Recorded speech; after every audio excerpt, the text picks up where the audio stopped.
gentlemen, welcome to Destiny Education Hangin with the Fellas podcast with your host, Toina.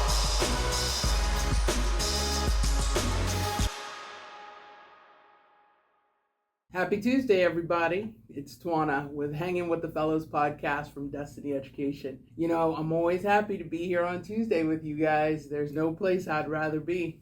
So as you can see today, we're not coming to you with an interview. Today, we're actually going to come to you with a conversation because there's a lot that we need to talk about.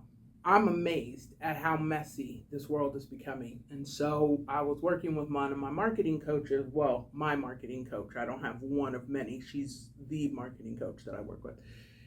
And so she had me going through videos of comments. We were looking for comments and she wanted to find out what questions people were asking. Well, you know, the irony is that at this point when people make comments, they don't really ask questions. Every now and then you'll say something that sparks it, but for the most part, they don't ask questions. And so while we were going through this, I came across these videos, and these videos were talking about how the Bible is falsified. It's fictional.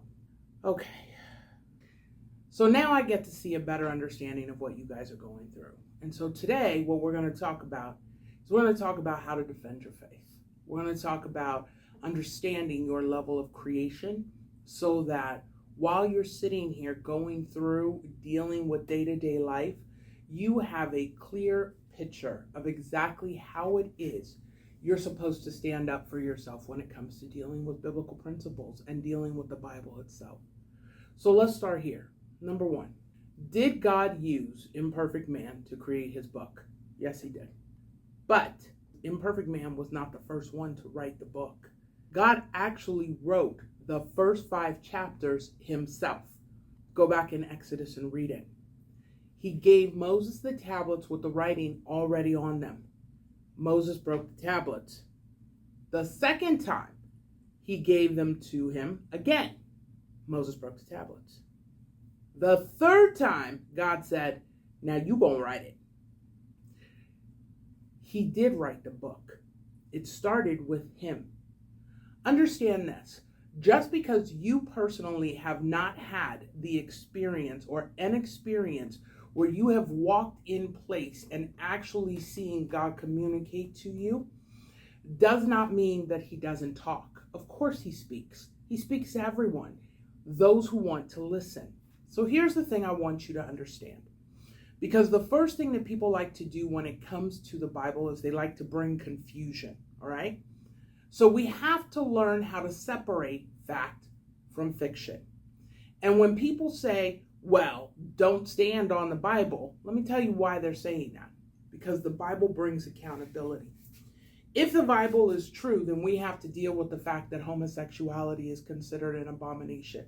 We have to deal with the fact that fornication is considered an abomination, that pride is an abomination, that lies are an abomination. We have to deal with these realities of things that we want to live with. Now, if I'm someone who's having sex outside of marriage, do I really want to be confronted with the fact that I shouldn't be having sex outside of marriage? Absolutely not. Because anybody who tries to tell me that what I want to do in my life is a problem, I'm not trying to listen to. So then I'm going to come with an argument that's rooted in air. And the reality is that you have to go above every situation in order to find the truth. The truth is never trampled underfoot. It's always above. So what does that mean? Here's what that means. Is there an intelligent designer? The answer is yes. How do we know that? Here's how we know. Number one, everything in creation is patterned after itself. Name me a human, not one who's gone through a mutation, who doesn't have 2 kidneys, 1 liver, 1 bladder, 1 gallbladder, 2 lungs, 2 legs, 2 arms, a neck, a head, 2 ears, 2 nostrils, 2 eyes, 2 eyebrows. That's a pattern. There are always going to be deviations in a pattern. Is one redwood tree different from another? Is one sequoia different from another? Or do they all bear a similar look? Do men look like men and women look like women? The difference being men have a flat chest. Unless you carry weight, you normally have a flat chest, and women have breasts. Some women have triple D's and some women have triple A's. It doesn't matter what size the breast is, it's still a breast. The difference is that the women have wombs versus the men who don't. It's not your job to carry the children. It's her job to carry the children. And so there's a pattern that follows. People being able to bear children or not bear children does not change their gender. What impacts who they are is the genetics inside of them. So let's talk about DNA strands, because understand this: faith without thought is air. None of us have faith just to have faith.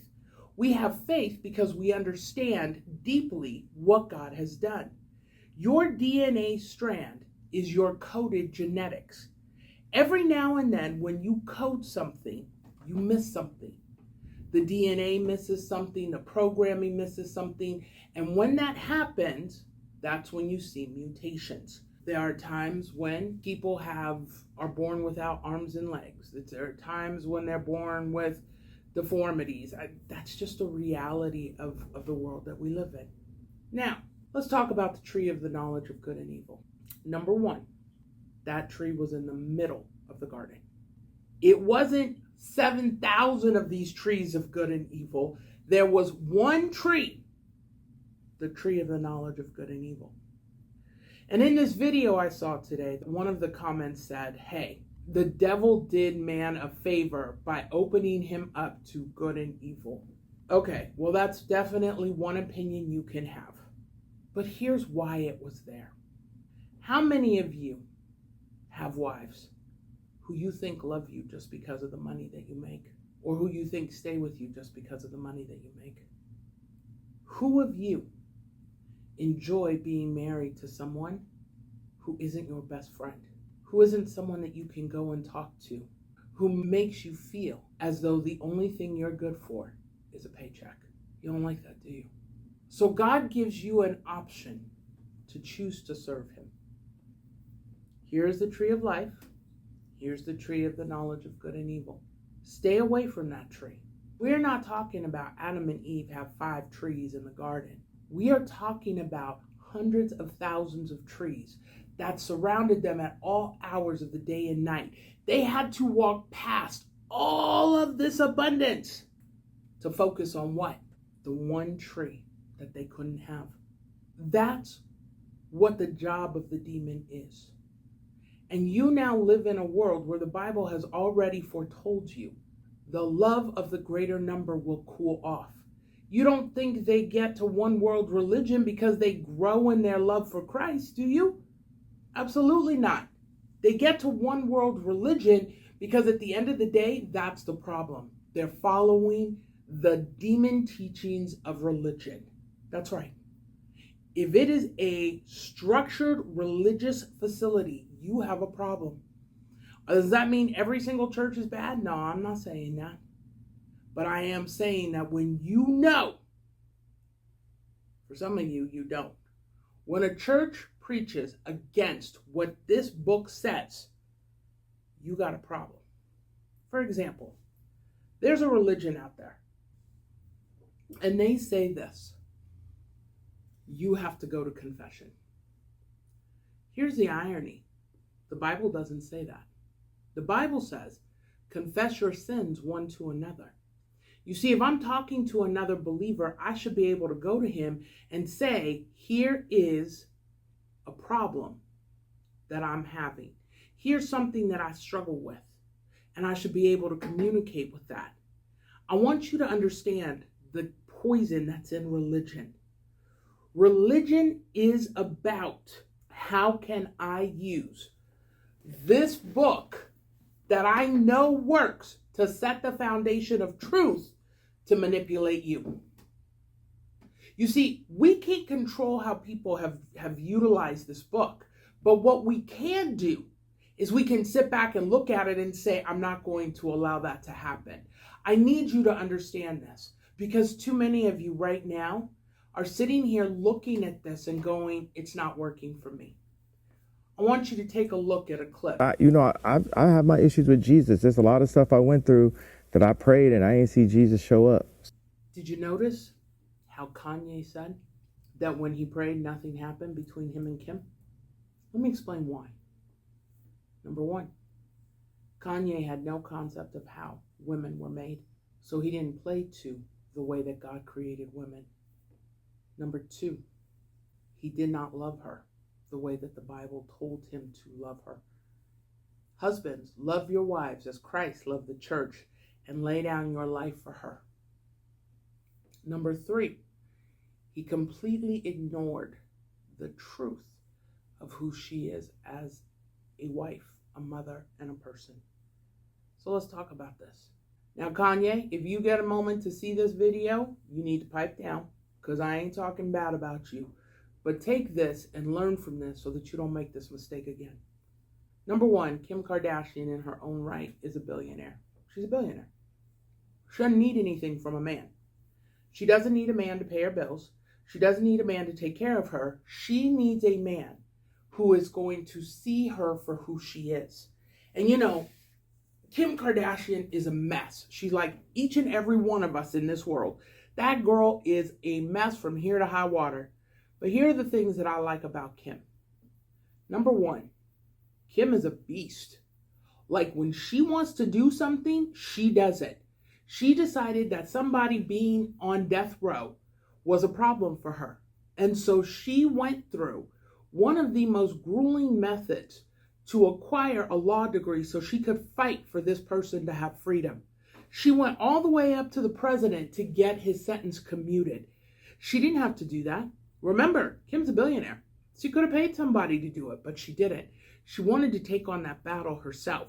What she needs is a man who's willing to peel back those onion layers and to see all the parts that make Kim Kim. Yes, she is a sexual being. No, she doesn't have a problem showing her stuff, although I haven't really seen her do that a lot since her kids have gotten older. And so I'm personally very appreciative of that, because I think that says a lot about her as a mom. Her kids are her priority. I don't have to agree with the way she raises them any more than you do. But the fact of the matter is there's a lot more to this woman than people want to give her credit for. Next, not only did she go and get this law degree so that she could fight for this individual, she runs her own companies, her own businesses. She invents underwear lines and anything she wants to do, she just steps into. And that's who Kim Kardashian is. So when Kim looks for a man, there are certain things that she's going to look for. Can we have conversation? Can we talk about things that are of interest to each other? Can I come to you and share with you my thoughts, my ideas, and you be willing to back me up? Kanye wasn't always willing to do that. She would want to have conversation with him, and he wasn't available. And many of you make that mistake with your wives. Here's the thing. When you were designed with a pathway. As a male, you are designed in the image of the Father, which means that you are given a vision. When he created you, he said, I'm going to hold this individual accountable. And here's the thing that always makes me laugh. Men think, because they don't believe in God, that they are not going to be held accountable for being the leaders of their home. You see, it's not about whether or not you believe in him. I don't have to believe that my biological father is my biological father. I can tell you he's not my biological father. Does that make it any less true? No. He's still my biological father. If the DNA says it, it is what it is. You understand what I'm saying? And so when you look at this, you have to understand that whether you choose to believe or not, you are still held accountable for being in command. God gave you the vision. Your job is to take the vision he gave you and to build on it until the day he sends you a wife who will come in, take your vision, and expand it. And with that, will more than likely add her own thing. You see, when Kanye was dealing with Kim, he could have come up with a vision, and they could have all worked together, understanding that her work was part of that vision. Next, here's the next thing that Kanye did. He started calling his wife names. That was a problem. You're not going to pull a woman back when you call her out of her name. As a matter of fact, everything you do drives her away. She specifically went to a different state to see him so that they could talk. And instead of looking at that and going, okay, she's here, I can fix this, he wanted to dig his feet in. This is about the both of you. Because the way everything is designed, you two are each other's until the day you die. You see, it's this world who has given you the permission to divorce. But from the beginning, it was not so. It was one man to one woman. It's not a man-made construct. It's a God-made construct. And so this battle about being married to someone, one person forever, is unreal. It's all this. It's all part of the bastardizing of the Bible. If I can make the Bible untrue, then I don't have to live by it. And that's the problem that many of you are facing. So while you are living for God or trying to live for God, the platitudes that you give, the outward appearance that you give, that's not where it's at. What Kanye did was Kanye had a lot of lip service about Jesus. But when it came time to stand on what Jesus had told him, what Jesus had promised him, Kanye ran. That was a Kanye decision. So Kanye then allowed his pride to rise up. So what that tells you is that at no point had Kanye dealt with his pride. And because of that, he wasn't willing to take a step back. And by not taking that step back, what then happens is you get the disaster that's called his life today, where he just moved on to another woman and gave no consideration or thought to his wife. He could have still won her back. Now, if in his pride, he was like, I'm not touching her because she was with another man, okay, what are you going to be mad at? You see, you didn't marry her as a believer. You married her as a man of the world. And now you're surprised that she didn't metamorphose into a believer the moment you did? Kim's not that person. She's never been that person. And if you look at her, you will see at her behavior, at the way she deals with things, that's really not where her mind is. While she may have some belief in God, she's not I'm going to live my life the Jesus way. That's not who she is. And that's not a criticism. It just is what it is. Kim Kardashian is a mother, and she was a wife. And any way you look at her, you can have whatever issues you want to have with her, but she's not a cheating wife. She's very loyal to her husband. She may be wild when she's not married, but she is not wild when she is in that committed relationship. And so these are the things that oftentimes you will miss about your wife. So while God gave you the ability to be the ruler, that ruler position doesn't come with ease. It comes with a lot of hardship, and it comes with a lot of growth that has to take place. If you are unwilling to allow yourself to grow, if you're unwilling to stand in the position of being the husband, the father, then don't take on the role. Because to some is given the gift of marriage, and to some is given the gift of singleness. But if you choose to stay single, then stay single. That doesn't mean you go off and pound somebody and then be like, oh, I'm single. No, because every time you fornicate with someone, you're creating a marriage bond. That's the difference between marriage and friendship. As long as you never enter into that sex role, you're fine. You can have female friends till the cows come home. What changes a relationship from friendship to more than friendship is the moment you have sex. And I don't care whether or not you agree with that. That's biblical. That's the difference. There's a reason that God said, wait until marriage. Now, what is the next thing that the world always says? God wants to take away all my fun. Okay, let's talk about how fun sex before marriage is. I mean, let's be real about it, okay? What do? We meet a stranger at a bar. We go, we have sex. Okay. Is it still the same level of fun if 2 weeks later, we find out we have chlamydia, gonorrhea, AIDS, HPV. Is it still fun then? Is it still fun when you go home to your wife and you give it to her? Is it still fun? Is it no big deal? How about we put that shoe on the other foot? Is it still fun when you find out your wife's been boning other men? And now all of a sudden, you go inside of her and you have the same thing you didn't know she had? Is it still fun then? You see, because if it is, then the problem is much bigger. We talk about it as though it's no big deal. Okay, so you go, you have sex with this woman. You take a piece of her with you. She takes a piece of you with her. You two don't think about each other anymore. Okay. All of a sudden, she's pregnant. Oops. There are problems that come from living your life this way. What makes it fun? Oh, there's no commitment. There's not a worldly commitment, but there is a biblical commitment. You see, we all pay prices for the decisions that we make. And so when we reach that place that we decide we're not going to engage in behavior that the Bible speaks against, our life suddenly changes. Because now we're not opening doors. And see, that's the thing. When you open doors to sex before you get married, you don't take the time to really get to know the person. Oh, you make decisions based off of whether or not you like the sex. That's what you make decisions based off of. But here's the deal. Sex is a fixable thing.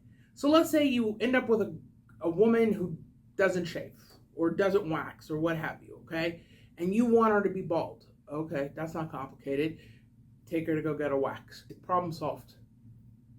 But do you like her as a person?